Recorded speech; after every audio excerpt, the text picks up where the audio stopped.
kali. Sampai kelamin Tuhannya pun disebut-sebutnya. Makanya kurangi makan makanan yang diharamkan oleh Yesus. Biar bisa tertarik. Kelamin kami disebut-sebut? Tadi ada. Kapan sebut-sebut? Tadi kamu sudah ada. Melampau.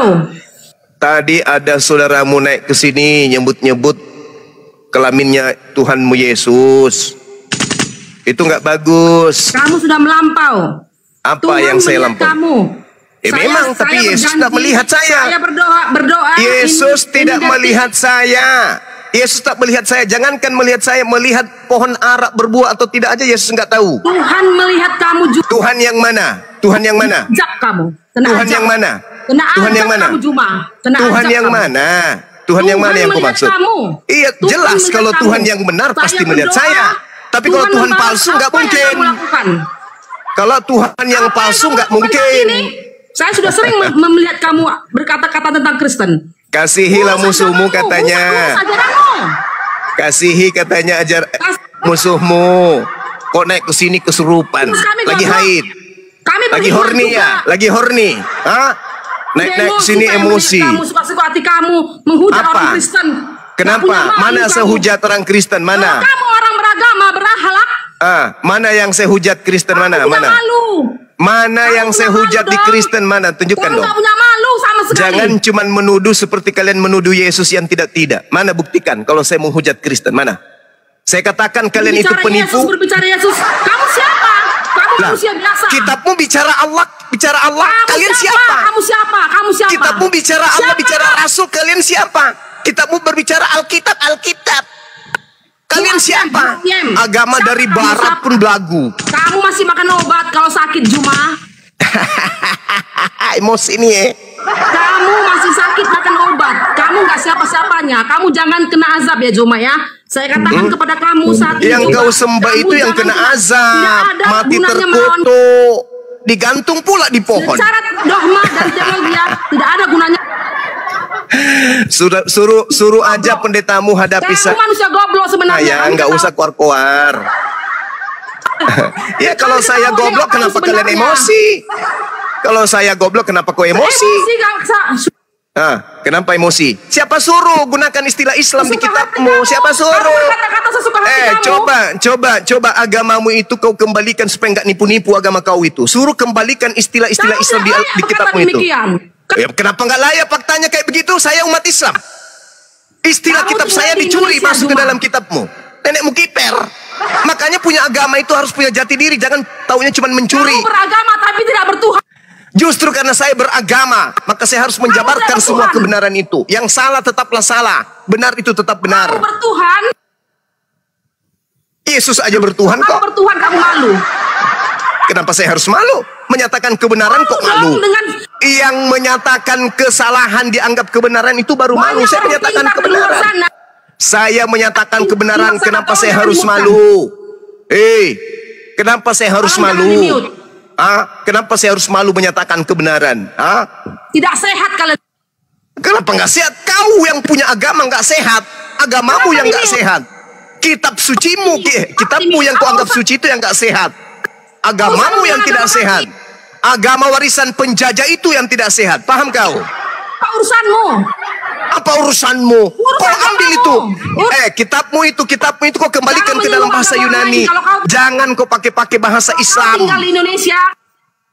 Indonesia ini merdeka karena Islam, bukan karena Kristen. Sadar kau?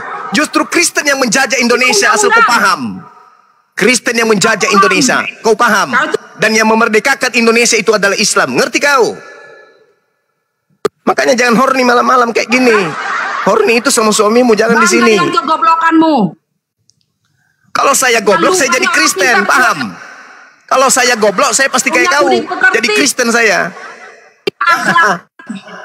Agama warisan penjajah kok bangga.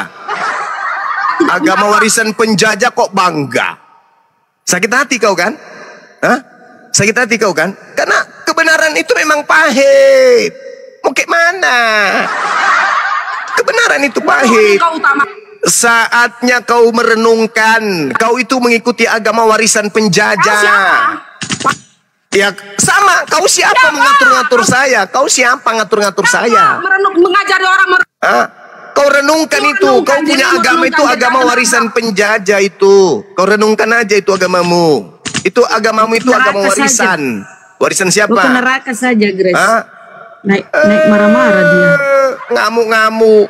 Udah nggak zaman. Udah nggak zaman. Dulu belum ada internet. Kalian boleh nipu-nipu. Sekarang nggak bisa lagi, coy. Enak kali murtadkan orang dengan cara Indomie. Sekarang bukan zamannya lagi. Kalau kalian merasa kalian itu anak-anak Tuhan, tampil di sini, kita diskusi. Jangan kau bikin syarat 200 juta.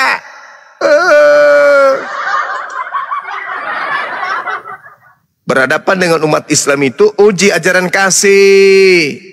Kau berbaris di lapangan, semua pendetamu kalau kamu baris, kita praktekkan. Benarkah Kristen ajaran kasih? Mari kita tampar rame-rame. Begitu Mbak Grace, jangan emosi dong. Kalau Anda merasa benar, mari diskusi. Kau loh, Bang Juma. Lalu kau siapa mau perhatikan saya? Kau horny rupanya ke Bang Suma. Ngapain? Ngapain kau perhatikan saya, ngapain? Cinta apa? Kalau yang memperhatikan saya itu ada dua. Yang memperhatikan saya itu ada dua golongan nantinya. Orang Kristen yang memperhatikan saya. Kalau orang Kristen yang memperhatikan saya menggunakan akal sehat, pasti mu'alaf. Gitu. Tapi kalau orang-orang yang hanya menggunakan emosinya, ya kayak gini kau.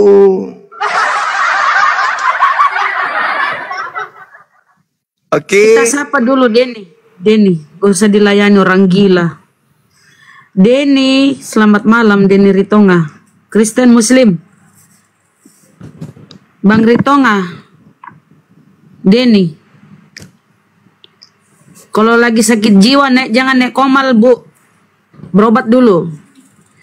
Denny, marah-marah. Sakit hatimu tiada terobati. Denny Kristen. Oh Denny.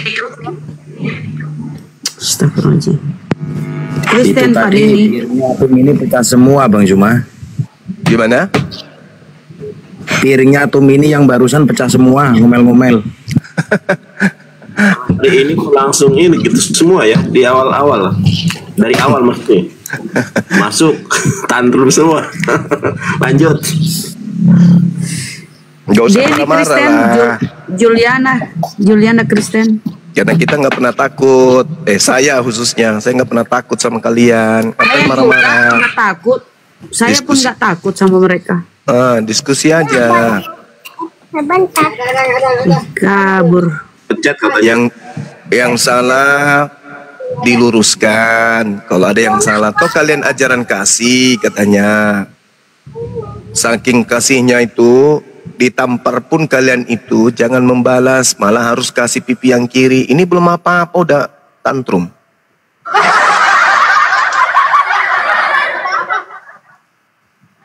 Jangan emosi. Kalian emosi itu justru akan membuktikan bahwa kasih itu hanya slogan dan terbukti. Gitu loh. Mari diskusi baik-baik.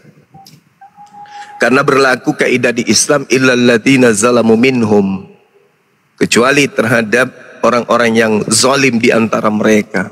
Harus berdebat dengan cara yang baik, dengan cara hikmah. Hikmah itu bukan Assalamualaikum warahmatullahi. Hikmah bukan kayak begitu, Bung. Hikmah itu keras terhadap orang yang menghujat, menista, bahkan perangi orang yang memerangi. Jangan salah artikan hikmah itu. Contoh bacotnya yang mana? Yang mana yang bacot? Mana? Saya katakan diskusi lah ya. Kalau kau cuma mau ribut, kau tendang ke neraka. Diskusi baik-baik, ayo. Diskusi kita yang baik. Bacot kau. Ajarkan ajaranmu yang benar, jangan tipu-tipu, kan gitu. Yesus kok dibilang naik ke surga? Mana dalilnya? Itu tipu-tipu itu. Yesus naik ke langit baru betul.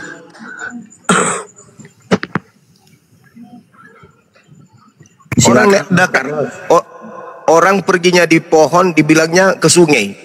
Itu bohong namanya. Ke Jakarta dibilangnya ke Papua. Itu bohong namanya.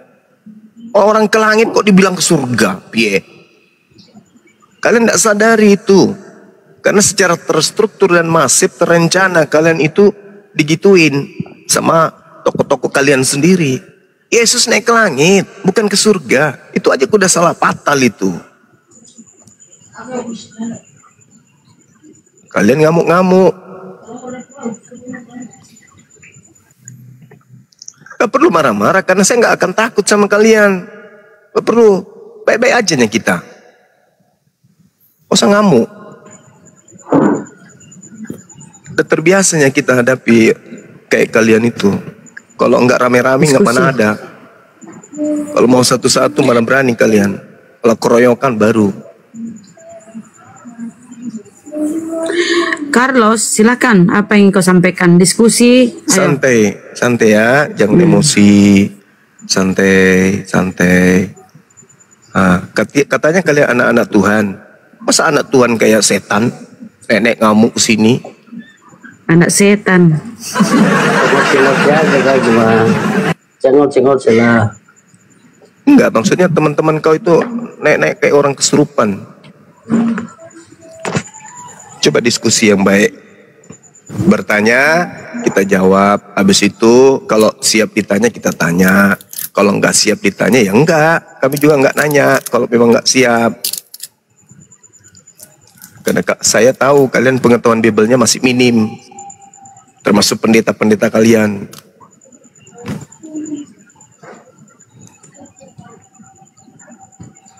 Oke, kalau gitu kita sapa dulu. Bernadus, selamat malam. Assalamualaikum, Karisteng. Bernadus. Kristen. Iya. Jangan emosi ya Bang. Bicara Ya, baik-baik santai, kita Bang. ya. Diskusi. Ayo, silakan apa yang mau ditanyakan. Bentar. Ini kan diskusi lintas agama ya Bang ya. Silakan. Oke, gini Bang, di ada nggak nama Allah itu? Gimana? Bisa diulang? Ya, nama Tuhan ada nggak namanya? Apa telinga saya aja ini yang tidak mendengarkan secara baik? Nama Tuhan katanya, nama Tuhan, nama Tuhan. Dia Kenapa pertanyakan nama Tuhan. Nama Tuhan kalau di Islam itu Allah. Oh gitu. Coba dijelasin Bang, kayak yang itu la ilaha illallah. Tiada Tuhan selain Allah. Iya. Kalau di Islam Tuhan itu hanya satu, yaitu Allah. Ya. Jadi Allah ini adalah nama pencipta alam semesta. Di dalam Al-Quran surah Al-Baqarah ayat 255. Kalau kita mau ambil yang simpelnya. Ayat 2 berapa teman-teman? Surah Yasin itu 255 ya. Ayat kursi maksudku. Ya guru dah. Surah Toha 14. Iya 14. Ya. Innani anallah, aku ini adalah Allah, tidak ada Tuhan selain aku. Allahu la ilaha illa huwa, Allah tidak ada Tuhan selain Dia. Tuh, jadi Allah itu nama Tuhan. Seperti itu. Berarti Tuhan itu apanya Bang? Gelarnya apa gimana? Suaramu kecil banget, besarin dikit, jangan bisik-bisik. Ya, Tuhan itu gelar. Tuhan itu gelar. Seperti manusia juga gelar. Manusia itu adalah gelar. Manusia banyak. Kalau Tuhan gelar, tapi Tuhan itu tidak banyak. Tuhan itu esa, cuma satu. Kecuali penganut ajaran dewa-dewa, dewa itu banyak. Kalau yang namanya Tuhan, akontas itu cuma satu. Ada. Gitu. Iya. Makanya di dalam kitab saudara, di dalam Yohanes 17 nomor 3, hidup kekal itu mengenal cuma satu Tuhan, bukan dua Tuhan, apalagi tiga, apalagi lebih. Itu kata Yesus. Hidup kekal bisa diperoleh apabila kita mengenal Tuhan itu cuma satu, tidak ada yang lain. Dan Tuhan yang satu itu adalah apa yang disembah oleh Abraham, Ishak dan Yakub, termasuk yang disembah oleh Nabi Isa atau Yeshua HaMashiach yang datang di tengah-tengah Bani Israel. Sedangkan kalian kan menyembah tiga Tuhan. Mana lagi disembah? Ada yang merpati, ada manusia. Nah, kalau konsep kalian Yesus itu manusia 100%, kemudian dia juga 100% Tuhan, berarti Roh Kudus itu 100% Tuhan, 100% burung merpati dong. Apakah seperti itu? Kan tidak. Yesus mengatakan bahwa hidup kekal itu adalah mereka mengenal Engkau satu-satunya, tidak ada yang lain, dan mengenal Aku yang Engkau utus. Berarti untuk masuk surga Yesus harus dikenal endingnya hanya sebagai utusan, rasul. Itu di Islam, begitu. Sementara di kalian, Yesus ini malah jadi Tuhan. Berarti sudah melanggar kaidah ajaran Yesus dong. Begitu, Bung. Nah, kenapa ada debat-debat seperti ini, komal-komal seperti ini? Karena Kristen yang memulai. Kami hanya melakukan counter terhadap serangan-serangan dari Kristen. Oknumnya maksudku. Tapi kalau dia dilihat secara lembaga, ya kitab Anda itu coba lihat. Bertaburan istilah Islam di dalam. Artinya melakukan penyerangan terhadap akidah Islam. Apa tujuannya istilah-istilah Islam coba disimpan di dalam Bible? Untuk apa? Oh, karena itu bahasa Indonesia. Tidak mungkin. Theos itu artinya dewa. Maka ketika diterjemahkan ke bahasa Indonesia, maka harusnya dewa, bukan Allah. Alkitab, di dalam original teksnya, kitab kalian itu disebut Biblika atau Bible. Di Indonesia kan sudah ada kumpulan buku-buku, kan sudah ada. Kalau agak-agak berat mengatakan kumpulan buku-buku, sebut aja clipping atau makalah atau apalah. Jangan pakai istilah Islam. Karena dengan menggunakan istilah Islam, itu artinya Anda menginginkan perang.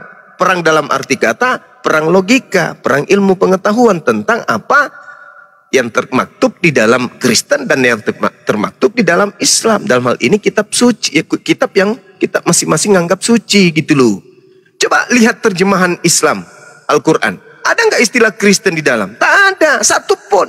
Padahal kalau mau dipikir, harusnya yang mayoritas ini yang melakukan kesewenang-wenangan terhadap yang minoritas. Tapi ini sebaliknya. Justru yang minoritas ini yang belagu. Coba periksa terjemahan Al-Quran. Ada nggak yang kekristenan-kristenan di dalam? Tidak ada. Tidak ada itu. Tidak ada istilah Yunani di dalam terjemahan Al-Quran. Anda cari sampai titik penghabisan. Tidak akan pernah Anda temukan. Padahal kami ini mayoritas loh. Kalau kami ingin menyakiti hati kalian, gampang kali. Terjemahan Al-Quran itu kan bukan Al-Quran. Maka terjemahan Al-Quran ini bisa aja kita jadikan sebagai kekristenan-kristenan. Toh bukan kitab suci yang terjemahan ini kok. Tapi Islam itu tidak mensifati itu. Islam itu rahmatan lil alamin. Maka yang terjadi kemudian, kitab kalian lah yang secara masif, terstruktur dan secara lembaga menyerang akidah Islam, menyerang kemudian apa yang ada di dalam iman Islam. Coba Anda baca, Bung. Anda baca di Markus 1 nomor 1. Atau halaman pertama deh di kitab saudara. Apa yang dikatakan di situ? Roh Allah melayang-layang, kan kurang ajar. Kenapa tidak dikatakan aja roh Elohim, atau roh Tuhan, atau roh Yesus, atau roh Yahweh, atau roh Theos? Kenapa harus ke Tuhannya kami? Kan kurang ajar. Tapi kalian tidak sadari itu. Kenapa? Karena ini sudah terstruktur. segala kebohongan, satu kebohongan, kalau diulang-ulang, maka muaranya nanti nampak, terlihat, rasanya seperti kebenaran. Nah itulah kitab kalian. Kebohongan tapi karena secara terstruktur, masif dan terencana seperti kebenaran jadinya. Sama seperti Yesus naik ke surga. Mana ada. Tapi karena sudah membumi di dalam tubuh kalian, ya Yesus naik ke surga, kalian bangga. Padahal original teksnya bukan ke surga, Yesus itu ke langit. Nah, sekarang kalau kita berbicara tentang Kristen sikit aja ngamuk. Segala upaya sumpah serapah diucapkan ke kami, fitnahan di mana-mana, entah apa-apanya dibuatnya untuk Bang Suma. Padahal yang memulai itu dari kalian, bukan kami. Kalian yang memulai, bukan kami. Kami belum melek, kami masih tidur. Bible kalian sudah masuk ke ranah penghujatan terhadap Tuhan kami. Coba baca Markus 1 nomor 1. Apa yang tertulis sana? Yesus adalah anak Allah. Apa itu? Padahal original teksnya tidak ada. Anak Allah itu nggak ada, itu penambahan. Apa tujuan penambahan Yesus dikatakan sebagai anak Allah di situ? Padahal tidak ada dalam original teks, tidak ada di manuskrip tertua. Tujuannya apa? Kalian nggak sadar itu. Kalian menampar orang, tapi giliran kalian ditiup, kalian ngamuk. Kalian yang nampar. Coba andai saja kitabnya orang Kristen itu kembali ke asalnya, menggunakan terjemahan dengan yang sebenar-benarnya sesuai asalnya, tidak ada yang kayak gini. Islam coba itu baru muncul, Ini orang berbicara tanpa ilmu. Apa yang baru muncul? Siapa? Ajaran Islam itu baru muncul. Kenapa kamu mengklaim? Oh, sekarang begini. Sekolah teologi ya. Sekarang begini. Kau pakai otak kau itu. Kau pakai otak kau. Saya tanya kau dulu. Tuhanmu dalam kitabmu itu aslinya Yunani kan? Kau tunjukkan di dalam kitabmu kalau ada kata Allah. Tunjukkan ke saya. Sekarang kau tuh agamamu kapan datang? Bukan masalah agama, ini masalah kata Allah. Dari mana kitabmu mengambil kata Allah? Baru datang. Saya tanya dari mana kitabmu mencuri kata Allah?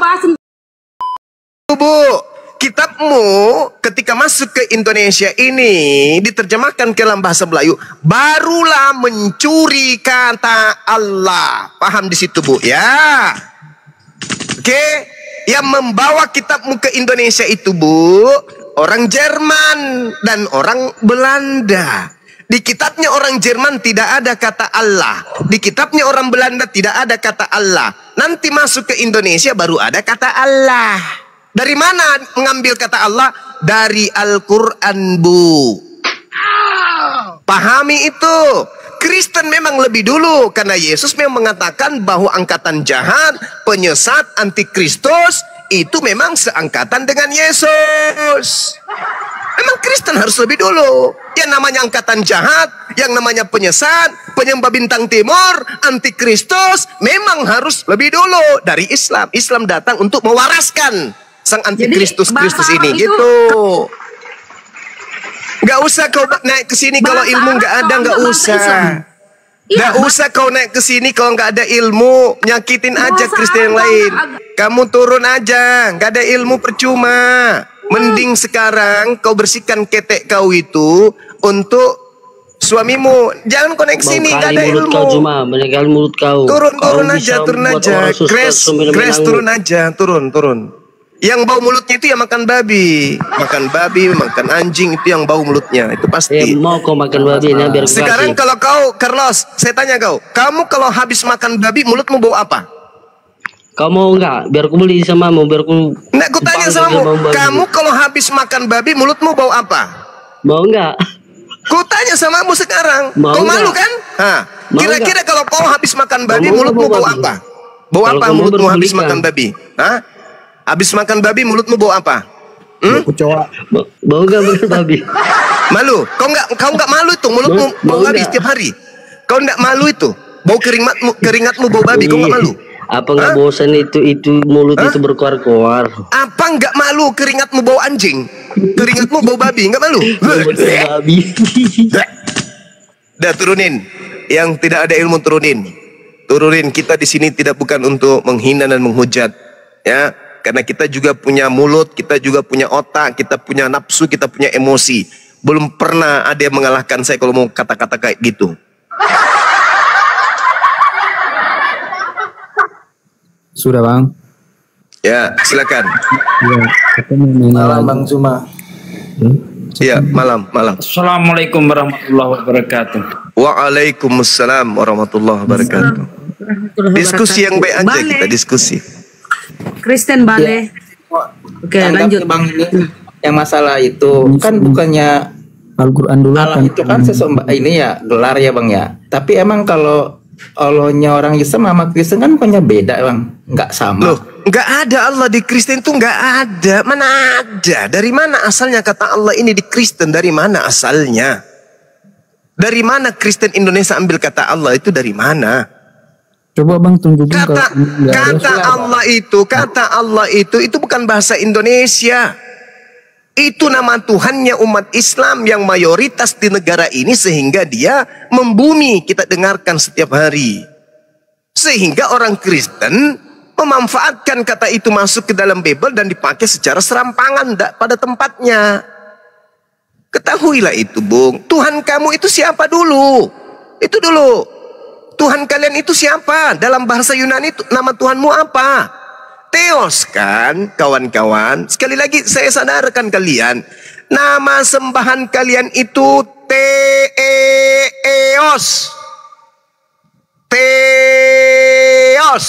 Tapi kalau dalam kitab Yohanes Bang, aku dan Bapa adalah satu. Berarti bukan itu permasalahannya. Kalau begitu, aku dan Bapa adalah satu, Bapa adalah Theos, berarti Yesus adalah Theos. Atau Yesus adalah anak Theos. Kenapa jadi anak Allah? Identitasnya kalian rubah, anak Allah. Kenapa kayak gitu? Pengen kali menipu rupanya. Itu pertanyaannya, apakah Allah itu kenal sama agama Islam? Tapi kan Islam kan buatan manusia Bang. La haula wala quwata illa billah. Jadi maksudmu yang dibuat Allah itu Allah harus turun ke bumi, naik keledai kayak Tuhan kau, menggunakan kain lenan, pakai sendal jepit kiri semua gitu. Baru dibilang Allah yang bikin gitu. Karena Anda mengatakan sama seperti yang disifati Tuhan Anda, harus datang dulu ke bumi jadi bayi. Kayak gitu maksudnya. Allah kami, Tuhan kami itu kagak begitu. Tuhan kami itu yang Yesus katakan, yang tidak bisa dilihat, suaranya tidak bisa didengar. Yohanes 5 nomor 37, itulah Allah. Atau yang disebutkan oleh Paulus di dalam 1 Timotius 6 nomor 16, itu Tuhan kami. Dialah satu-satunya yang tidak tersentuh oleh kematian, bersemayam dalam terang yang tak terhampiri. Seorang pun tidak pernah melihat dia, dan memang manusia tidak dapat melihat dia. Baginya lah hormat dan kuasa yang kekal. Haleluya. Itu Tuhan kami yang dimaksud di situ. Kalau Tuhanmu nggak bisa. Di sini, dialah satu-satunya yang tidak pernah tersentuh maut. Yesus tersentuh maut, gugur. Bersemayam dalam terang yang tak terhampiri. Yesus terhampiri, gugur. Malah masuk ke goa 3 hari 3 malam. Lalu kemudian seorang pun tidak pernah melihat dia. Yesus pernah dilihat. Dan memang manusia tidak dapat melihatnya. Bukan cuma dilihat, malah Yesus itu dibunuh. Dan baginya lah hormat dan kuasa yang kekal. Mana ada Yesus hormat, dia mati terkutuk, diludahi, ditampar dan bla bla bla bla bla. Yesus tidak bisa duduk di situ. Yang bisa duduk di situ hanyalah Allah Subhanahu wa taala. Jadi gimana saudara ini? Allah itu Tuhannya umat Islam, pencipta langit dan bumi yang tidak serupa dengan makhluk yang disembah Nabi Yeremia dalam kitabnya Yeremia 10 nomor 6. Tuhan Elohim maha tinggi, tidak serupa dengan apapun. Laisa kamislihi syai'. Tuhan tidak serupa dengan apapun. Itulah Tuhan kami. Kalian punya Tuhan itu Theos. Coba ya. Saya ingatkan kepada saudara-saudara, semua nama-nama Tuhan di dalam gelar-gelar Tuhan di dalam bahasa Ibrani itu kemudian dirubah semua oleh perjanjian lama kalian. Dikatakan Tuhannya orang Yahudi sebutannya El Adonai, Elohim, Elion, Elohe, El Olam, El Roy, El Shaddai, Immanuel, bla bla bla dan seterusnya. Ketika masuk ke dalam agama Romawi, Katolik, semua nama-nama gelar-gelar Tuhan ini menjadi satu. Apa itu? Theos. Sedangkan Theos itu artinya dewa. Orang Yahudi nggak nyembah dewa. Para nabi nggak menyembah dewa. Hanya Kristen yang menyembah dewa. Apa buktinya? Kalian menyembah Theos kan? Dan Theos itu dewa. La haula wala quwata illa billah. Makanya Yesus itu kalian anggap Tuhan. Karena dalam aliran kepercayaan di atas muka bumi ini, yang bisa menjelma menjadi manusia itu Zeus, Hercules, Attis, Mitra, siapa lagi? Itu Yesus. Itu yang bisa jelma. Siapa mereka ini? Dewa-dewa. Kalau Tuhan yang diajarkan oleh Bani Israel, para nabi, itu nggak pernah menjelma menjadi apapun. Karena Tuhan bukan makhluk. Kalau di konsep kalian, Tuhan datang, ambil rupa manusia, jadi manusia, mati dibunuh manusia. Itu ajaran dewa-dewa. Dan itu tak diajarkan oleh Yesus. Begitu, Bung. Jadi, ayolah, gunakan akal sehat. Memang sakit kebenaran itu. Memang sakit. Karena orang yang menyembah manusia itu sakit. Karena dia sakit, maka dia harus dikasih pil pahit untuk sembuh. Wajar kalau kalian itu merasa, waduh, gusar ini panas saya dengarkan. Ya wajar. Namanya orang sakit. Untuk sembuh harus minum pil pahit.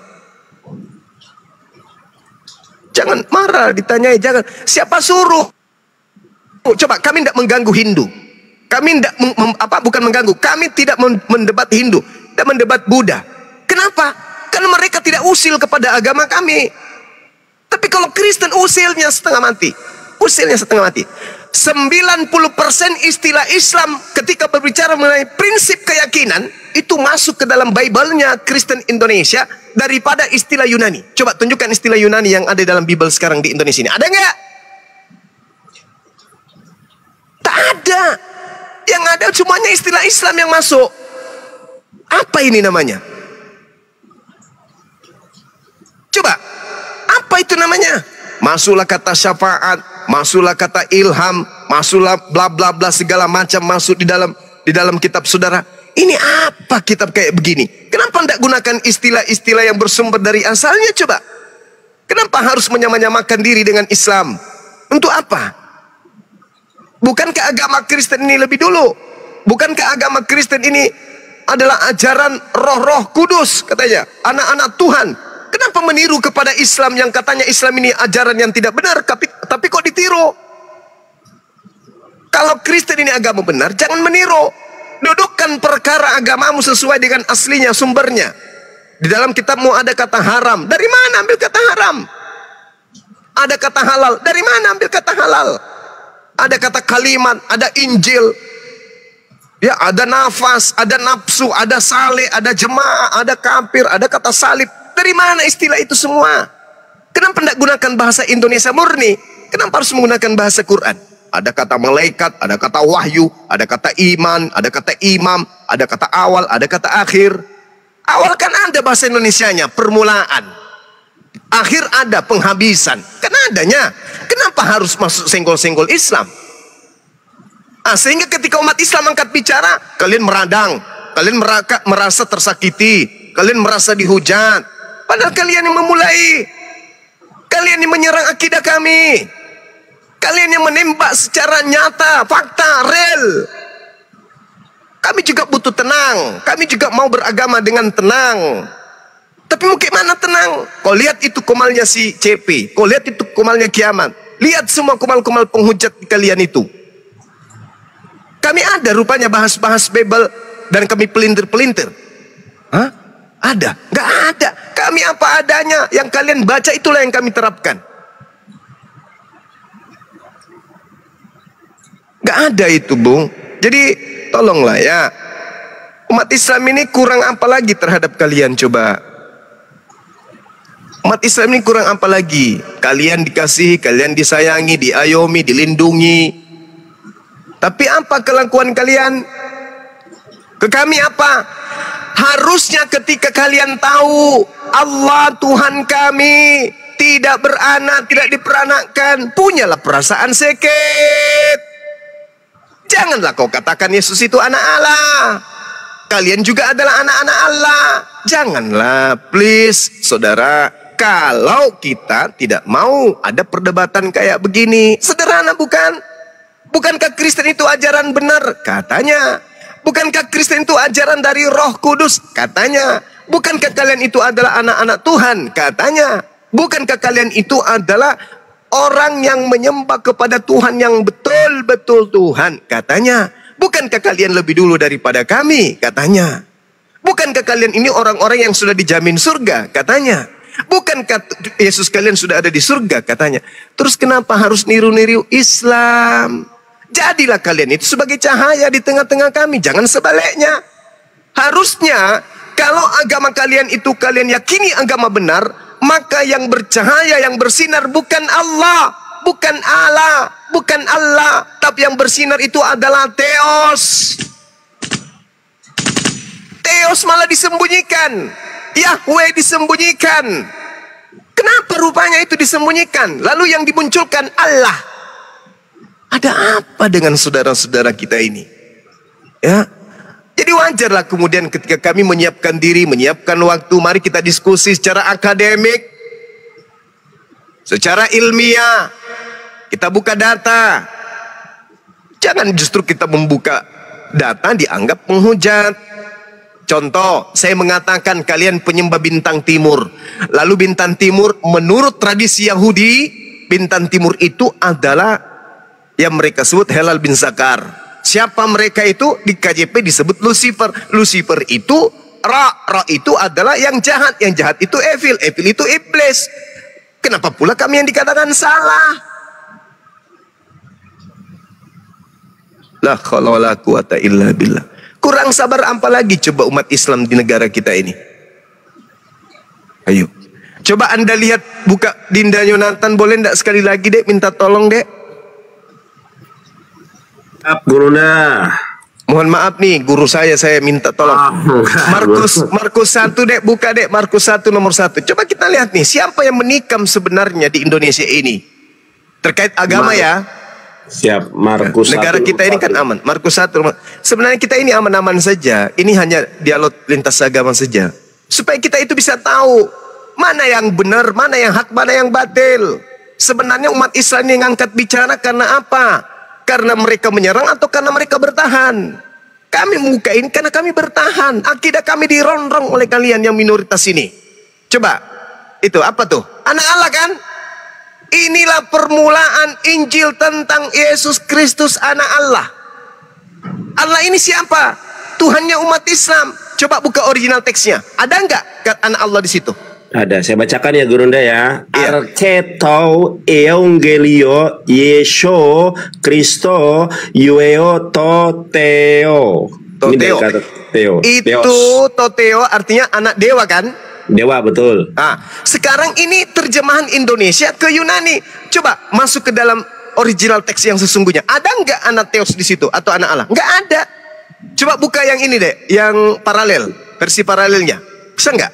Versi paralel. Yang mana? Markus 1 nomor 1.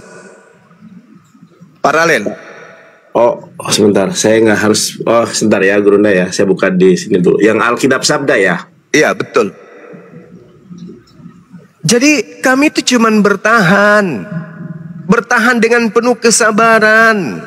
Kalian itu secara terstruktur, secara lembaga, dengan pola yang terencana, dengan ada tujuan misi mengkristenkan, menyerang akidah kami.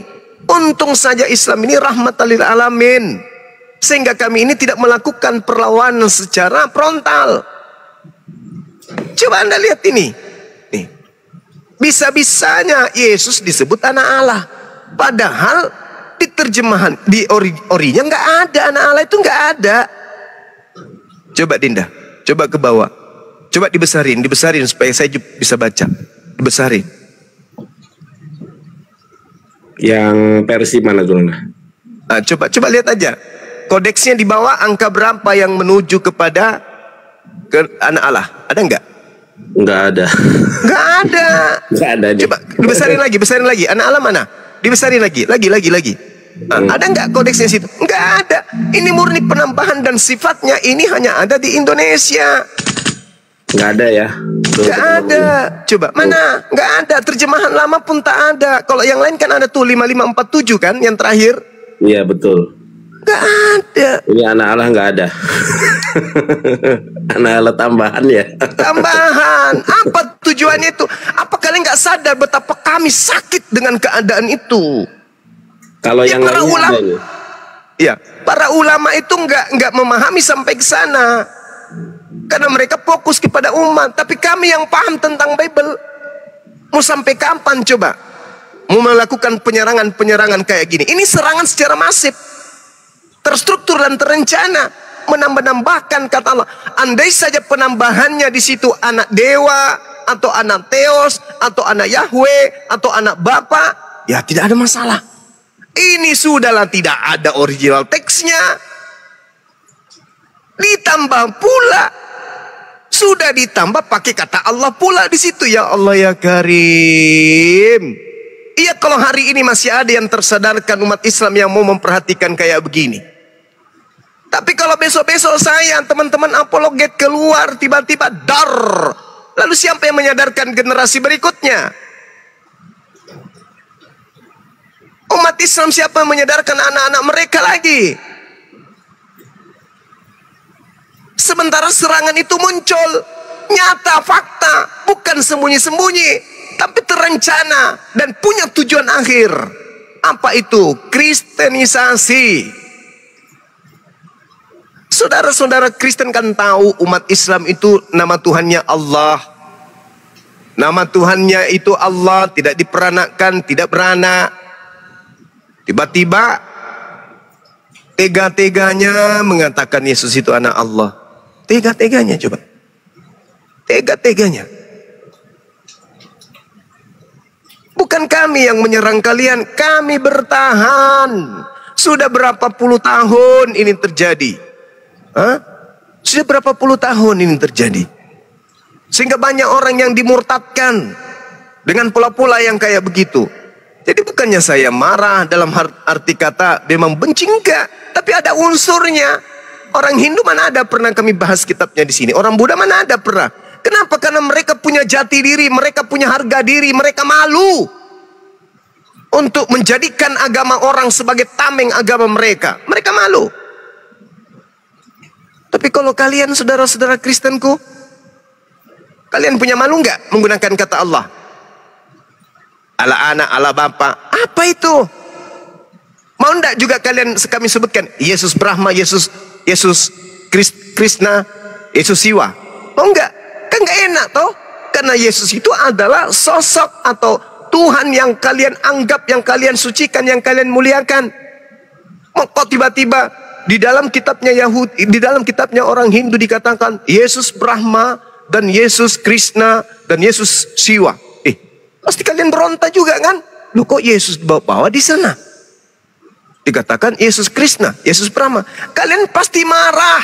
Begitulah kami, kata Allah, ini Anda bawa-bawa dan kalian sembunyikan identitasnya dengan penyebutan Allah. Coba ejaan apa yang bisa membenarkan? EYD. A-L-L-A-H dibaca Allah. Ejaan apa tuh yang bisa membenarkan itu? Enggak ada. Itu semata-mata plesetan untuk menyembunyikan identitas Tuhan yang umat Islam. Sama seperti Bapak. Ejaan apa itu? B-A-P-A. Ejaan apa? Mana ada? Bapak-bapak itu nggak ada. Cuman karena kalian menghilangkan identitas ayah, papa, sehingga Bapak kalian hilangkan huruf K-nya.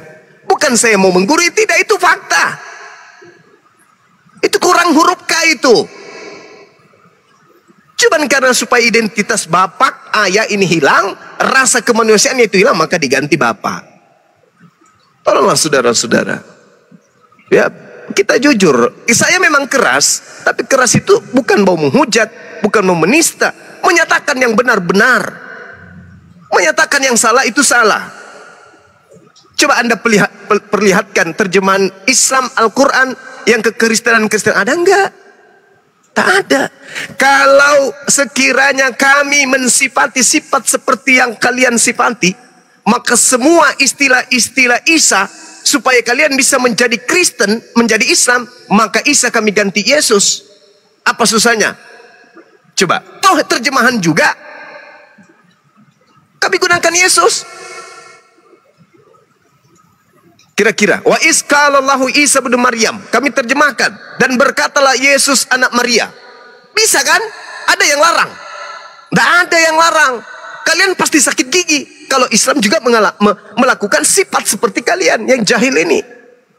Wa isqalallahu Isa bin Maryam, ya Bani Israel. Toh bicara tentang Bani Israel juga kok. Dan Yesus juga datang ke Bani Israel kok, Shema Israel, Adonai Elohenu, Adonai Ahad. Terus berbicara tentang Ahad juga kok. Jadi umat Islam yang mayoritas boleh dong menerjemahkan Al-Quran. Berkatalah Yesus anak Maria kepada Bani Israel. Boleh dong. Tapi Islam ini bukan agama tipu-tipu. Agama Islam ini tidak butuh orang yang tidak berakal untuk masuk ke Islam. Maka umat Islam tidak ada niatan sedikit pun, bahkan jijik menerjemahkan ke dalam bahasa yang bukan bersumber dari Al-Quran itu sendiri. Tapi kalau kalian, dari sampulnya aja kita lihat cantik kali Alkitab. Begitu kita buka, la haula wala quwata illa. Apanya isinya ini? Padahal Alkitab itu adalah nama lain dari kitab sucinya umat Islam. Dari sejak kapan orang Kristen di luar Indonesia menggunakan kata Alkitab? Tak ada. Tak ada. Cuma di Indonesia ininya menggunakan itu. Kenapa? Ya itu tadi. Jadi saudara-saudara, jangan naik-naik ke sini bicara kotor, ngata-ngatain, emosi, jengkel, kesal. Jangan kayak gitulah. Memang yang dienakkan itu kalian yang dienakkan dalam keadaan ini. Karena kalian menggunakan kata Alkitab, menggunakan kata Allah, menggunakan kata Nabi, kata Rasul, kata Roh, kata Kudus, kata ayat, kata awal, kata akhir, iman, imam, wahyu, bla bla bla dan sebagainya. Kalian yang dienakkan. Tapi mari coba kita jujur juga ketika terjemahan Al-Quran. Sedangkan ada tafsiran menggunakan isi kitabnya orang Yahudi perjanjian lama, protes semati-matinya kalian. Kenapa itu Departemen Agama mentafsirkan ayat suci Al-Quran dengan menggunakan perjanjian lama? Emosi kan kalian? Padahal kesinambungannya ada. Ketika Al-Quran berbicara mengenai Bani Israel, Al-Quran berbicara mengenai Yahudi, Al-Quran berbicara mengenai Nabi Musa. Tafsir itu boleh-boleh aja kan? Menggunakan itu boleh. Sebagaimana kalian menjilat Yasin ayat 14, di situ ada bulus, kalian jilat juga kan kalau menguntungkan kalian? Boleh kan? Boleh. Tapi umat Islam tidak mensifati sifat seperti kalian. Padahal kami mayoritas yang harusnya melakukan ketidaksewenang-wenangan terhadap kalian itu adalah Islam. Karena kami mayoritas. Andai saja agama kami itu bukan dari Allah, bukan dari pencipta alam semesta, maka kami pun bisa melakukan hal yang sama. Sangat bisa. Kenapa tidak? Tapi adakah seperti itu? Atau adakah di antara kalian saudara-saudara Kristen ke sekolah, di rumah sekolah karena kalian Kristen, mayoritas teman-teman kalian itu Islam, ada yang membuli kalian? Ada yang ngata-ngatain kalian? Tentang ketuhan kalian, tentang kitab kalian ada? Enggak ada kan? Kalian diayomi, disayangi, bahkan kalian tidak ada, dirindukan. Tapi kalau berbicara mengenai keyakinan, akidah, berbicara mengenai agama, kalian itu konyol gitu loh. Cupu kalian itu. Anda maunya nampar orang berkali-kali, ketepak, ketepak, ketepak. Karena udah capek ditampar, udah capek dihancurin mukanya. Baliklah orang itu meniup. Ngamus sengamuk-ngamuknya. Wow, sampai naik lagi ketiga, ketujuh dia. Wah, saya sudah ditiup, kurang ajar. Padahal selama ini kalian sejak ada menjajakkan kaki di Nusantara ini, udah habis-habisan kami ditampar kiri kanan sama kalian. Diajak diskusi baik-baik, pasang tarif 200 juta. Minta pengamanan. Harusnya kalian sadar kalau kami ini tidak takut kepada hanya Allah, kami takut kepada manusia. Maka umat Islam ketika berpapasan dengan kalian, maka kami akan menjauhi kalian sejauh-jauhnya. Kenapa? Karena kalian melanjutkan agama penjajah. Andai saja kami boleh takut kepada manusia, maka umat Islam ini yang paling ditakuti bukan setan, yang paling ditakuti adalah Kristen. Anda harus tahu itu. Malah kalian yang minta diamankan, dikasih aparat untuk diskusi.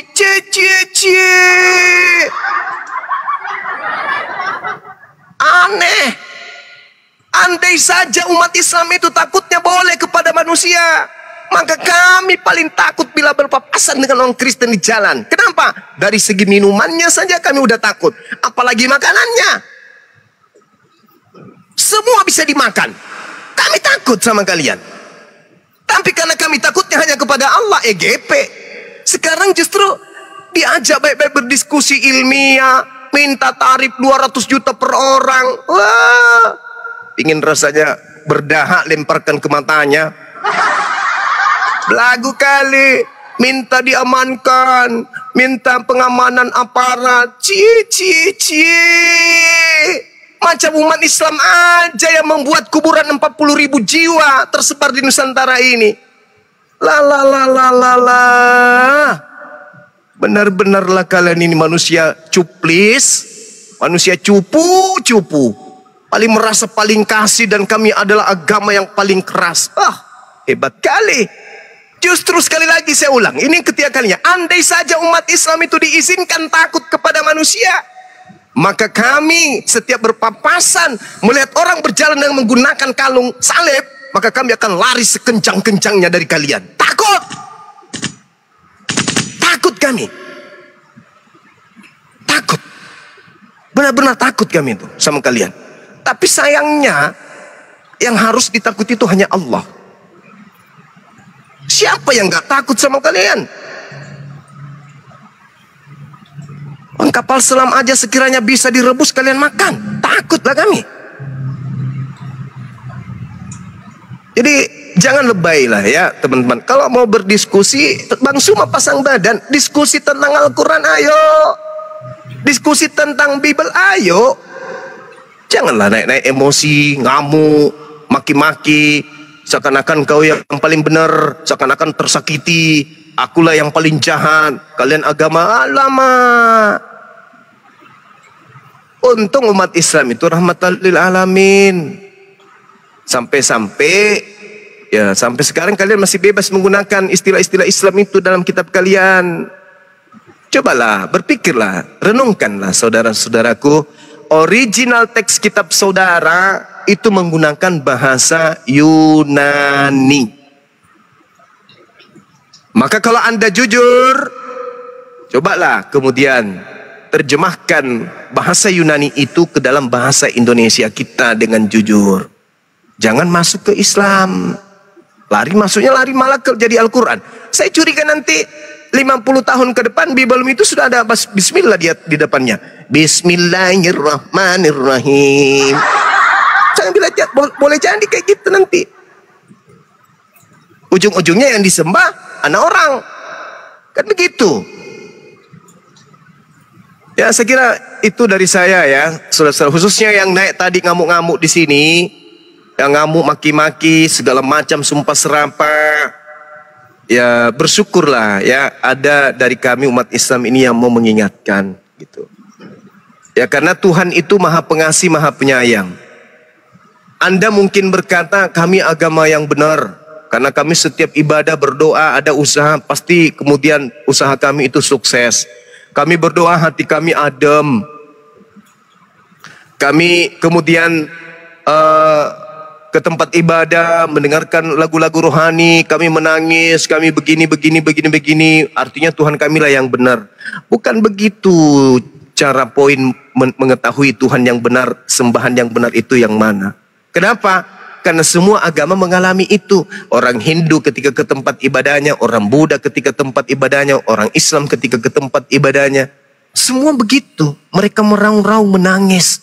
Merasakan apa itu yang disebut ketenangan jiwa. Ketenangan rohani. Mereka semua merasakan itu. Apakah berarti Tuhan-Tuhan mereka yang mereka sembah itu juga benar? Berarti Tuhan itu banyak gitu? Tidak. Tuhan kami Allah, pencipta alam semesta. Anda sembah ataupun Anda tidak sembah, Tuhan kami tetap memberikan rezeki. Tuhan kami memberikan kesehatan. Tuhan kami memberikan udara. Tuhan kami memberikan kalian apa yang kalian butuhkan di atas muka bumi ini. Jadi Tuhan itu tidak pilih kasih. Oh, ini sembah saya, ini yang tidak sembah saya. Yang sembah saya aja yang ku kasih sukses usahanya. Yang tidak sembah saya gagalkan semua saya. Tuhan tak begitu. Kenapa? Harta bagi Tuhan bukan sesuatu yang berharga. Pahami itu. Kita uang 1 miliar itu sangat berharga kali.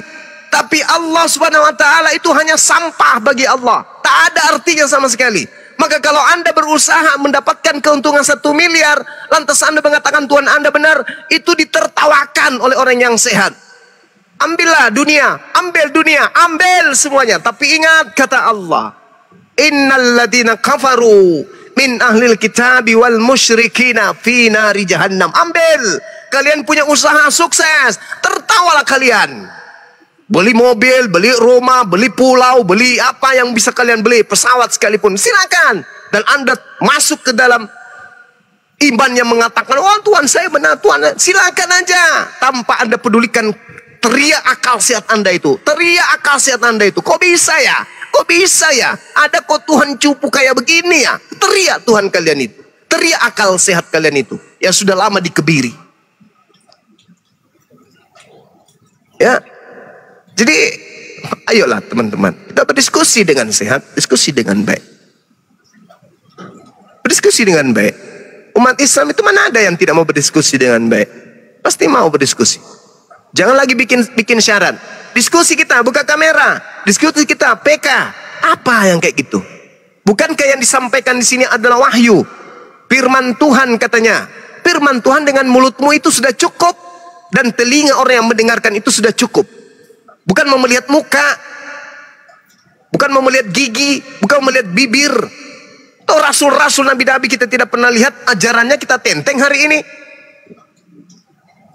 Bapak yang di surga mukanya juga kalian tidak pernah lihat, kalian juga sembah hari ini kok. Bahkan Paulus tidak pernah kalian lihat mukanya, bukunya kamu tenteng 13 buku kok. Jadi jangan syarat aneh-aneh. 200 juta lah, pengamanan polisi, tentara lah, apa-apaan. Emang mau perang? Bilang aja kalau takut. Jadi saya kira begitu ya, guru-guru saya, saudara-saudara Kristen saya yang saya kasihi. Jadi janganlah naik-naik kesini ngamuk-ngamuk, janganlah. Santai aja kita diskusi. Saya ditanya tentang Islam, saya tidak pernah menolak. Saya jawab sesuai dengan kapasitas keilmuan saya. Kalau itu ada kurangnya, karena Islam memang itu luas. Islam itu luas. Cakupan pengetahuan Islam itu sangat luas. Makanya banyak ulama, ada ulama fikih, ada ulama hadits, ada ulama tafsir, banyak. Seperti itu saudara-saudara sekalian ya. Jadi sekali lagi saya minta maaf ketika ada kata-kata saya yang kurang berkenan. Dan ketika ada ucapan saya mungkin ada unsur kebenarannya, direnungkan, dipikirkan. Ya, dipikirkan, direnungkan. Saya kira begitu. Silakan diambil alih oleh sahabat-sahabat yang lain. Dan kalau ada Kristen atau pendeta yang mau berdiskusi dengan baik, silakan kita jamu dengan baik. Demikian. Masya Allah. Waalaikumsalam warahmatullahi wabarakatuh. Ustadz Yonatan Nandar, Bang Handi, Bunda Rahma, Ustadz Sugi. Assalamualaikum warahmatullahi wabarakatuh, Bang. Waalaikumsalam warahmatullahi wabarakatuh. Oke, Masya Allah pemaparannya ya. Itu ya teman-teman ya, diskusi dengan baik. Ya, Masya Allah. Nah, kita sapa dulu saudara kita, Putra Tunggal Kristen. Putra Tunggal. Lo. Bale. Kita turunkan aja ya kalau nggak nyahut. Bale. Ya. Kau di mana? Ya, kau Kristen, Bang? Iya, Kristen aku. Lanjut. Lanjutkan tadi, silakan. Ya, aku mau nanya dong. Mungkin siapa saja sih yang jawab, nggak apa-apa. Gurunda, Bang Zuma, silakan. Iya Bang Zuma boleh. Yang jawab nggak apa-apa. Kalau menurut Al-Quran, Bang Zuma, kalau menurut Al-Quran itu menurut versi Al-Quran ya, maksudnya dari kitabnya Bang Zuma. Itu yang disalib itu siapa, Bang Zuma? Seperti itu, menurut Al-Quran ya, bukan menurut Bible. Ya, baik. Jadi kalau Anda bertanya siapa yang kemudian yang menggantikan Nabi Isa alaihissalam, cakupan Al-Quran datang untuk membantah keadaan yang diimani oleh orang-orang sebelum Islam itu datang melalui baginda Rasulullah Muhammad SAW. Makanya ayat dalam Al-Quran surah An-Nisa ayat 157 itu diawali dengan penekanan hukum. Apa kata Allah? Wa qaulihim inna qatalnal Masiha Isa bin Maryam Rasulullah, dan kami hukum mereka karena ucapan mereka. Jadi karena ucapannya yang mengatakan Nabi Isa disalibkan, Allah menghukum mereka dengan ucapan itu. Kenapa? Karena kata Allah, wa ma qatalu wa ma salabu. Mereka tidak membunuhnya, mereka tidak menyalibnya, mereka tidak membunuhnya, kata Allah. Sabar ya teman-teman. Saat bukain pintu buat adik. Di pintu pagar, di pintu utama di bawah. Seperti itu ya. Jadi kami hukum mereka dengan ucapan mereka yang mengatakan bahwa sesungguhnya kami telah membunuh Al-Masih putra Maryam. Padahal sesungguhnya kata Allah, mereka tidak membunuh, tidak menyalibkan, tetapi diserupakan bagi mereka yang mereka bunuh itu dengan Nabi Isa. Mereka beranggapan bahwa yang mereka bunuh itu adalah Nabi Isa. Kalau kita compare ke dalam imannya orang Kristen, mereka mengatakan yang disalib itu adalah Yesus. Padahal yang disalib itu bukan Yesus, tapi orang yang diserupakan Yesus. Jadi yang digantung mati terkutuk itu bukan Yesus, tapi adalah oknum lain yang menggantikan itu. Ini adalah hal yang berat untuk kemudian Kristen bantah. Islam datang mengatakan mereka tidak membunuh. Kenapa dihukum oleh Allah? Karena mereka membuat makar. Apa makar itu? Mereka berusaha, berupaya dengan cara tipu muslihat, dengan cara kesaksian palsu, menjerat Yesus dengan berbagai macam cara, Nabi Isa dengan berbagai macam cara, untuk supaya bisa membunuh Nabi Isa. Tapi Allah sekali-kali tidak mengizinkan itu. Terangkatlah beliau. Terjadi penyaliban, betul-betul terjadi. Jadi kalau Anda bertanya siapa yang diserupakan itu, saudara, saya tidak hadir pada saat itu. Lagian Al-Quran saya mengatakan, walakin syubbihalahum. Bagi mereka yang menyalib Nabi Isa, itu ada yang mereka lihat sama seperti Nabi Isa, tetapi bukan kata Allah. Nah kalau Anda ingin tahu siapa itu, tanya kepada mereka. Pergi kuburnya, mudah-mudahan dia bisa bangkit. Kau bangkit, kau yang nyalib Nabi Isa ya. Siapa itu yang kamu salibkan? Mereka, bagi mereka, bukan bagi saya. Wa ma qatalu wa ma salabu walakin syubbihalahum. Bagi mereka, lahum. Bagi mereka siapa? Bukan bagi kami umat Islam, tapi bagi mereka. Siapa itu? Orang yang hidup di abad pertama. Jadi kalau Anda ingin tahu siapa yang diserupakan itu, tanya kepada mereka. Karena bukan kami. Umat Islam hanya diajarkan untuk meluruskan akidah yang rusak dengan mengatakan Nabi yang datang di tengah-tengah Bani Israel itu mati, bangkit, hari ketiga menjadi Tuhan. Itu bang. Jadi tidak ada kewajiban bagi kami untuk tahu siapa itu. Yang pasti bukan Nabi Isa.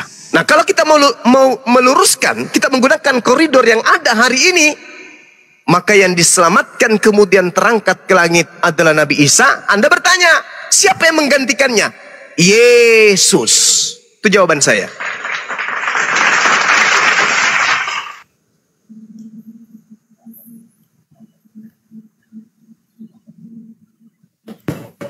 Berarti di surat Al-Nisa itu isinya hanya diserupakan ya Bang Zuma ya. Tapi tidak tahu identitasnya siapa. Diserupakan bagi mereka, bukan diserupakan bagi Bang Zuma. Oh. Iya. Tapi kalau di Bible sendiri Yesus Bang, bener Bang. Kalau di Matius 27 ayat 46 sampai 54 itu tentang dia mati, Yesus mati. Seperti itu waktu saat penyalipan itu kan ada gempa bumi, terus yang orang-orang kudus bangkit itu hancur. Seperti itu. Kalau kita baca dari Matius 27 ayat 46 sampai 54 ya, kalau baca semuanya. Oke, saudara. Jadi gini, izinkan saya sedikit aja. Ada dua hal yang harus kita cerna dengan akal sehat. Yang pertama aspek dari Yudaismnya dan aspek dari Kristen. Yudaism adalah orang-orang yang menjadi saksi tempatnya, tanahnya, lingkungannya, daerahnya, wilayahnya, tempat kejadian perkara. Mereka yang memiliki TKP, bukan Kristen. Yang terjadi kemudian adalah pemberitaan orang-orang Farisi kepada orang Kristen. Apa itu? Orang yang digantung di atas tiang salib ini adalah orang yang terkutuk. Nah sekarang, narasi apa yang bisa kita pinjam di dalam perjanjian lama atau di dalam perjanjian baru yang bisa kita tuduhkan kepada Yesus bahwa Yesus ini pantas terkutuk? Kecuali cuman satu. Apa itu? Terkutuk karena menanggung dosa-dosanya orang Kristen.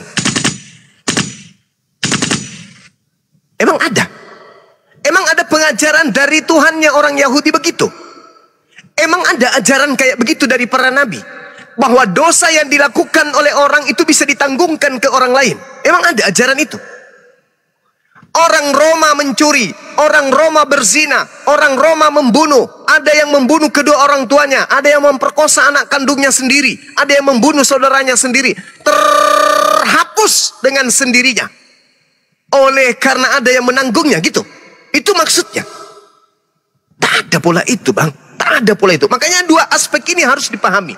TKP dan orang yang menjajakan ajaran yang tidak hadir pada TKP.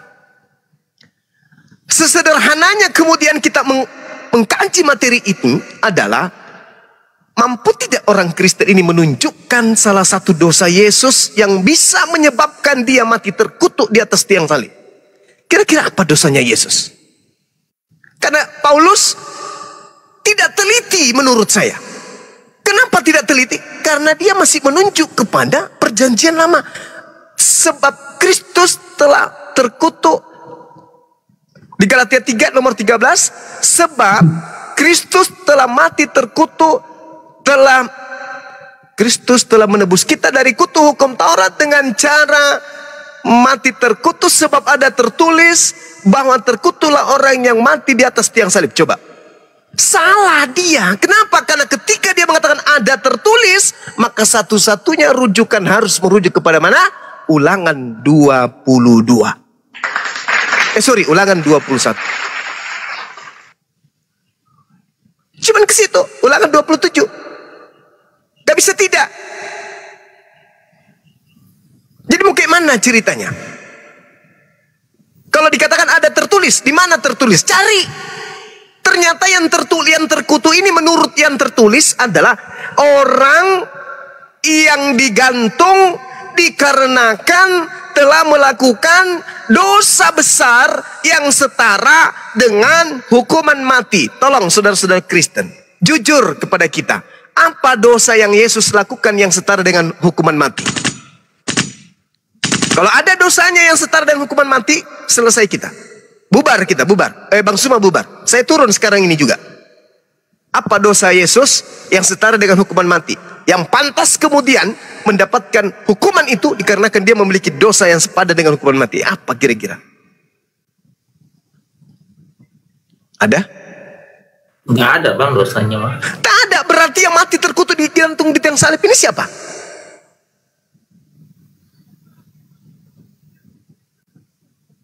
Bukan Yudas ya bang ya, tapi ya Yudas kan emang pengkhianat ya.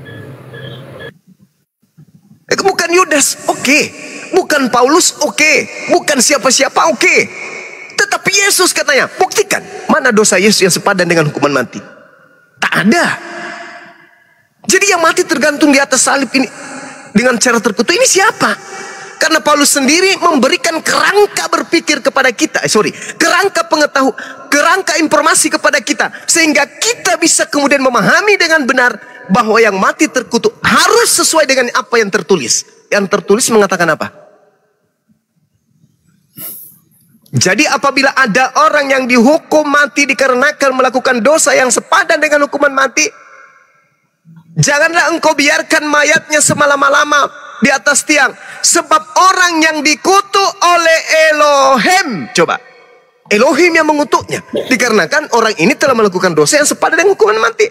Sekarang kok bisa Allah Elohim mengutus anak yang dikasihi? Yohanes 3 nomor 16, inilah anakku yang kukasihi. Loh, katanya dikasihi, kok dikutuk? Jadi yang mati di atas tiang salib ini harus kita cari siapa yang terkutuk, antara Yesus kah atau Yudas kah? Kan begitu. Harus Yesus, harus. Menurut iman Kristen. Kenapa harus Yesus? Karena Kristen didoktrin untuk nebus dosa itu wajib Yesus. Tapi apakah searah dengan pengakuan Paulus? Makanya Allah mengatakan, wa makaru wa makarallah wallahu khairul makirin. Allah kemudian membalas makar mereka. Ini yang terjadi. Coba Anda teliti perkataan Paulus. Kristus telah menebus kita dengan cara mati di atas tiang salib. Sebab ada tertulis, terkutuklah orang yang mati di atas tiang salib. Di mana tertulis? Ulangan 21. Apa yang tertulis di sana? Coba kita baca dengan seksama, supaya kita enggak, Bang Suman enggak dibilang Anda itu memfitnah. Coba kita lihat. Kita baca, saya baca pelan-pelan. Apabila seseorang berbuat dosa yang sepadan dengan hukuman mati, lalu ia dihukum mati, kemudian digantung di atas sebuah tiang. Nah sekarang pertanyaan saya, dosa apa yang Yesus lakukan yang sepadan dengan hukuman mati? Dosa apa? Tapi kalau saya ditanya, dosa apa yang dilakukan oleh Yudas yang sepadan dengan hukuman mati, saya bisa buktikan. Dosa yang dilakukan oleh Yudas sepadan dengan hukuman mati adalah dosa makan uang suap, berkhianat. Maka dosa itu setara dengan hukuman mati.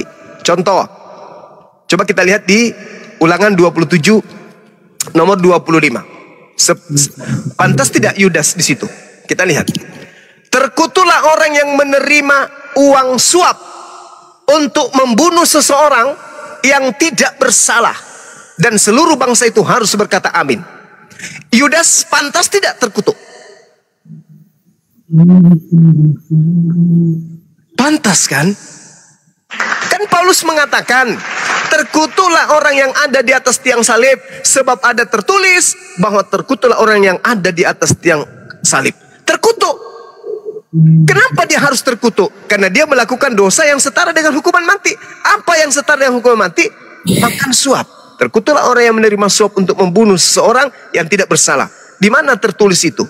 Di Amsal 23 nomor 17. Coba Anda baca. Ini materi sudah usang, tapi nggak apa-apa diulang-ulang. Di situ dikatakan kemudian Amsal 17 nomor 23. Orang fasik menerima uang suap, pundi-pundi untuk membelokkan jalan hukum. Orang fasik adalah yang menerima suap. Sedangkan di Amsal 18 nomor 21, Amsal 21 nomor 18 jelas sekali dikatakan bahwasanya orang fasik, siapa tadi orang fasik? Amsal 17:23, orang fasik adalah orang yang makan suap. Di dalam Amsal 21 nomor 18, orang fasik dipakai tebusan bagi orang yang benar. Orang pengkhianat sebagai ganti orang yang jujur. Berarti Yesus digiring ingin disalibkan, diganti oleh orang fasik. Siapa orang fasik? Yudas. Sederhana kok itu. Cuman saudara-saudara Kristen sudah terlanjur kecantol jatuh cinta terhadap Yesus mati menggantikan dosa-dosa kalian. Padahal itu tak ada polanya. Itu polanya hanya muncul dari Paulus setelah Paulus kedatangan makhluk yang ngaku-ngaku Yesus. Itu Bang, silakan. Ya, ini Bang, kalau ini mah si Yudas kan matinya digantung diri dia seperti itu. Tapi kalau saya tanya ini Bang Zuma nih ya, dasarnya dulu nih.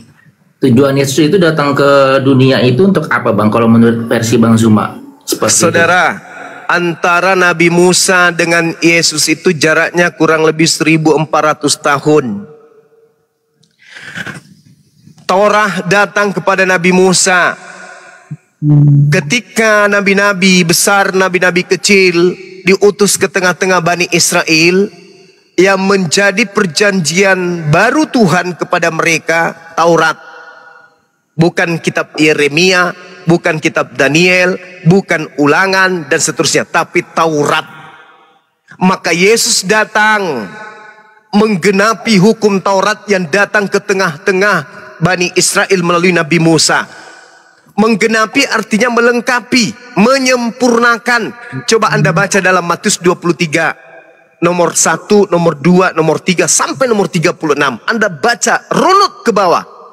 Orang-orang ahli Taurat dan orang Farisi telah menduduki kursi Musa.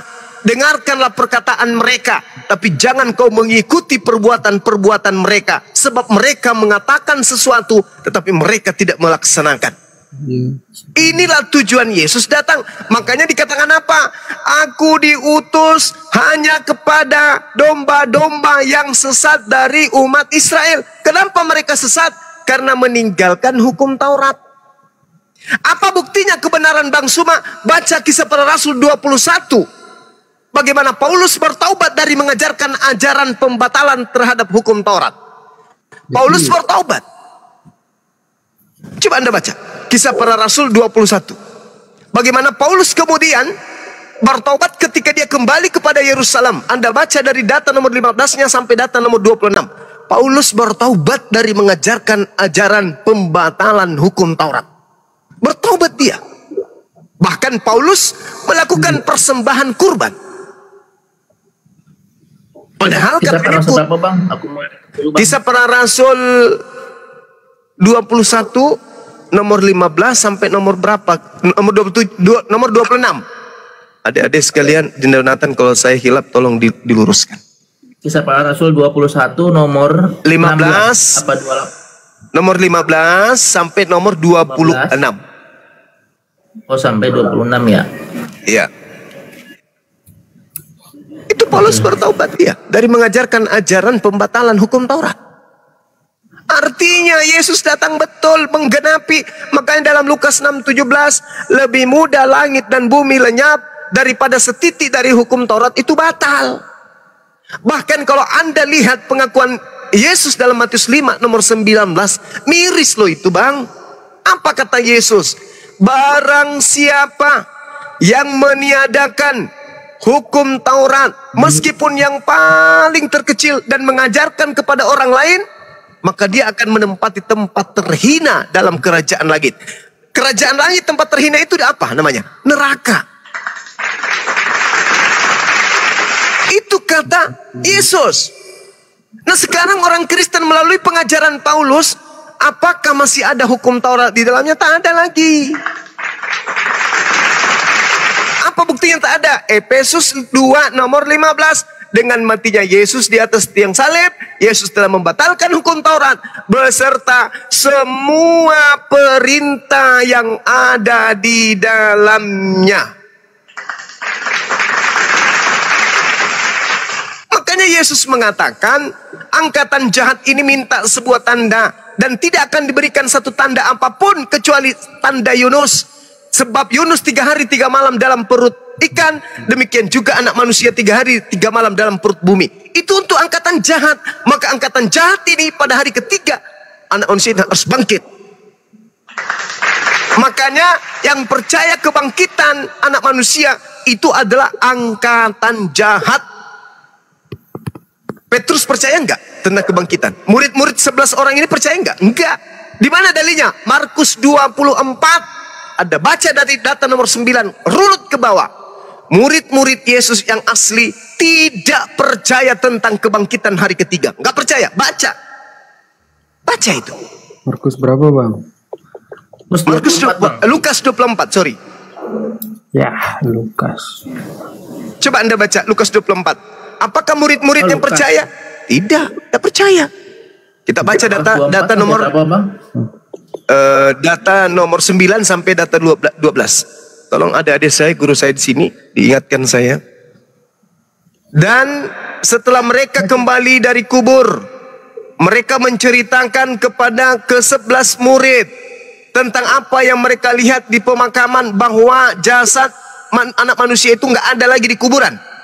Perempuan-perempuan ini datang kepada ke-11 murid Yesus memberitakan. Tetapi, coba Anda baca di nomor 11 ya. Tetapi bagi ke-11 murid itu, perkataan-perkataan itu seakan-akan omong kosong dan mereka tidak percaya. Data nomor 26, nomor 12-nya. Sungguh pun demikian, Petrus bangun lalu pergi ke kuburan cepat-cepat. Ketika Petrus masuk ke dalam kubur dan dia melihat hanya kain kapan saja, maka bertanyalah Petrus dalam hatinya. Apa kata Petrus? Apa yang sekiranya telah terjadi? Andai saja Petrus dan ke-11 muridnya diajarkan akan bangkit hari ketiga, gak mungkin dia berkata dalam hatinya apa yang kiranya telah terjadi. Pasti dia sudah tahu. Oh, berarti guru saya sudah bangkit. Ini kan sudah hari Minggu. Dia kan sudah bilang sama kita bahwa dia akan bangkit pada hari ketiga. Tidak sama sekali. Petrus malah berkata dalam hatinya, apa yang kiranya sedang terjadi ya? Artinya, tanda Yunus itu hanya berlaku bagi angkatan jahat. Coba Anda baca Matius 12. Matius 12 nomor 40 berapa itu? 39. Nah, 39. 38 sampai 39. Lihat, Bang. Sampai 40. Kalau saya lihat di sini, tanda Yunus itu berbicara dengan hari. Contoh ayatnya ada di Matius 12 ayat 40. Sebab seperti Yunus tinggal di dalam perut ikan 3 hari 3 malam, demikian anak manusia akan tinggal di dalam rahim bumi 3 hari 3 malam. Ini tanda untuk apa ini? Untuk siapa tanda ini? Coba Anda baca dari nomor 38-nya. Pada waktu itu berkatalah beberapa ahli Taurat, orang Farisi kepada Yesus, Guru, berikanlah kepada kami satu tanda. Tetapi jawab Yesus kepada mereka, angkatan yang jahat dan angkatan tidak setia ini menuntut satu tanda. Tetapi kepada mereka tidak akan diberikan satu tanda selain tanda Yunus. Sebab Yunus 3 hari 3 malam dalam perut ikan, demikian juga anak manusia 3 hari 3 malam dalam perut bumi. Ya kan? Ini angkatan jahat dan angkatan tidak setia minta tanda, dan diberikan tanda itu. Kalau dikatakan 3 hari 3 malam dalam perut bumi, berarti wajib hukumnya hari ketiga bangkit dari kubur. Nah, sekarang siapa yang percaya akan kebangkitan ini? Murid-murid Yesus tak percaya. Yang percaya siapa? Kristen. Bukannya itu, Bang. Bukannya Yesus benar bangkit yang hari ketiga, tapi kalau seandainya dia nggak bangkit di hari ketiga, maka terkutuk, Bang, jatuhnya. Apa data Anda yang Anda bisa sajikan dalam narasi saudara ini? Ini sih apa namanya, sejarah sih, Bang. Pernah baca buku di apa ya namanya ya? Aku pernah baca buku saudara itu di. Kita jangan baca sejarah dalam hal ini. Karena yang paling tahu sejarah tentang ini semua adalah tuan rumah. Bukan Flavius. Pas 24 11 itu kayaknya mereka nggak percaya deh. Coba Anda lihat di dalam Yesaya 14. No, di Lukas 24 ayat 11 kayak yang abang bilang kalau Petrus saja tidak percaya. Loh, kenapa dia bertanya dalam hatinya apa yang kiranya telah terjadi? Jadi kan di ayat 11 kan dia bilang, tetapi bagi mereka perkataan-perkataan itu seakan-akan, ini tanda kutip seakan-akan omong kosong. Nah, dan mereka tidak percaya, seakan-akan omong kosong dan tidak percaya dari perkataan itu tadi kepada perempuan itu. Terus kan lanjut Iya. 12 kan, sungguhnya demikian terus bangun. Sungguh pun demikian. Itu ketika ia menjauh ke dalam, ia melihat hanya kain kafan saja. Kafan saja. Lalu dia bertanya dalam hatinya, apa yang kiranya? Nah, itu dia. Ketika pada saat peristiwa itu terjadi, dia terkejut loh. Kenapa ini bisa terjadi? Apa itu?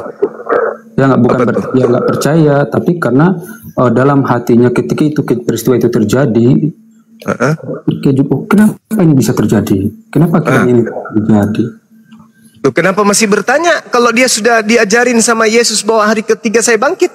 Nah, itu kan namanya dia kan sebagai murid Yesus Bang ya, Petrus kan. Nah, pada saat itu kan mereka juga sebagai murid-murid biasa ya, sesuatu hal yang mustahil terjadi ya kita pasti terkejut. Nah, pada waktu itu Lazarus aja bangkit di tengah-tengah mereka kok. Lazarus bangkit kok. Mereka nggak kaget. Yesus bangkit gitu. Justru di sini, iya saya baca baik-baik. Perempuan-perempuan ini sekarang begini. Pada saat pemakaman, siapa di antara ke-11 murid ini yang hadir? Pada saat peristiwa itu kan si Petrus. Pemakaman. Siapa di antara ke-11 murid ini yang hadir pada saat pemakaman gurunya? Pemakaman. Terus mereka mereka. Maria. Justru Maria yang datang memberikan kabar bahwa mayat anak manusia itu nggak ada. Sedangkan ke-11 murid ini itu tidak ikut dalam pemakaman anak manusia tersebut. Nah, peristiwa pada saat itu Bang, pada saat waktu itu kan kenapa murid-murid itu tidak datang ke pemakaman pada waktu itu? Karena pada saat peristiwa itu kan sebagai murid Yesus, pengikut Yesus, orang kan pada takut pada saat nanti pada orang-orang yang menyalibkan Yesus tahu bahwa ini murid-murid Yesus, mereka takut nanti dibunuh karena dia sebagai pengikut Yesus. Lantas pada saat itu makanya pada waktu itu perempuan-perempuan seperti Magdalena, Yohana, dan Maria ibunya Yakobus pergi ke kuburannya. Lalu diberitahukanlah kepada murid-muridnya yang tidak datang pada waktu itu, karena memang murid-murid itu takut dibunuh pada peristiwa itu. Nah, makanya wanita-wanita itu memberitahukan kepada murid-muridnya. Nah, mereka kan tidak percaya nih kejadian ini nih pada saat itu. Nah, kenapa nggak percaya? Pertama, mungkin pada waktu itu karena mereka tidak datang ke kuburan. Kedua, peristiwa itu ternyata Yesus sudah bangkit. Mereka nggak percaya. Nah, si Petrus ke kubur Yesus. Nah, tertinggallah hanya terlihat kain kafan. Nah, dia terkejut, kenapa ini bisa terjadi? Bukan berarti mereka nggak percaya. Gitu. Kan? Oke, sekarang versi saya. Ketika penangkapan Yesus, murid-muridnya semuanya lari. Oke, tertulis di Markus 14 nomor 50. Murid-muridnya semua lari meninggalkan Yesus. Apa yang terjadi? Pemberitaan Yesus ditangkap. Apakah hanya sampai di situ? Tidak. Mereka masih mendengarkan berita tentang gurunya digantung, disalib. Apakah hanya sampai situ? Tidak. Mereka juga mendengarkan guru mereka sudah mati dan sudah dikuburkan. Itu yang mereka dengarkan. Tapi mereka tidak menjadi saksi atas kejadian itu. Yang ada dalam benak mereka, ya guru kita udah mati. Gak ada lagi dia akan bangkit-bangkit, gak ada. Karena Yesus tak pernah mengajarkan kepada mereka. Tak ada itu dalam masuk dalam kuping mereka. Sekiranya pernah masuk dalam kuping mereka, maka mereka semuanya tidak akan pernah lari. Kenapa? Karena diajarin, saya akan bangkit hari ketiga. Maka mereka juga tidak akan heran, mereka akan percaya, sebab mereka sudah diajarin. Tapi karena yang ada di kuping mereka, guru mereka ditangkap, guru mereka digantung, guru mereka mati, guru mereka sudah dikuburkan. Selesai. Tidak ada lagi masalah. Tiba-tiba muncul pemberitaan kepada mereka. Sini lu. Kenapa? Saya dari kuburnya gurumu. Hah? Terus? Tidak ada mayatnya di sana. Kok bisa? Heran kan dia? Mereka tidak percaya. Nggak mungkin itu. Petrus buru-buru ke sana lihat. Benar nggak ini? Benar nggak ini? Tapi di situ pun mereka tidak ada data akurat bahwa yang dikubur ini guru dia. Gak ada datanya, gak ada pembuktian. Begitu dia datang Petrus, makanya dia bertanya, apa kiranya yang sedang terjadi? Tidak percaya, lanjutkan dalilnya. Di data nomor 36-nya, tiba-tiba Yesus mengatakan apa? Sementara mereka bercakap-cakap, tiba-tiba muncul Yesus. Damai sejahtera bagi kamu, Shalom Aleichem, kata Yesus. Apa yang terjadi, saudara? Mereka terkejut dan takut dan menyangka bahwa mereka sedang melihat hantu. Harusnya, andai saja sang guru telah mengajarkan bahwa aku akan bangkit pada hari ketiga, maka murid-murid jangan takut dong. Murid-murid jangan mengira dia hantu dong. Harusnya dia berlari memeluk, menyembah, cium kakinya, cium peluk badannya. Oh, haleluya. Tuhan kita sudah benar-benar bangkit. Lari mereka senang gembira. Yes, yes. Kemenangan ada di pihak kita. Tapi faktanya, ketakutan. Dikiranya melihat hantu. Kenapa? Karena Yesus tidak pernah mengatakan bahwa dia akan bangkit pada hari ketiga kepada mereka. Dan mereka tidak pernah berpikir itu akan terjadi terhadap guru mereka.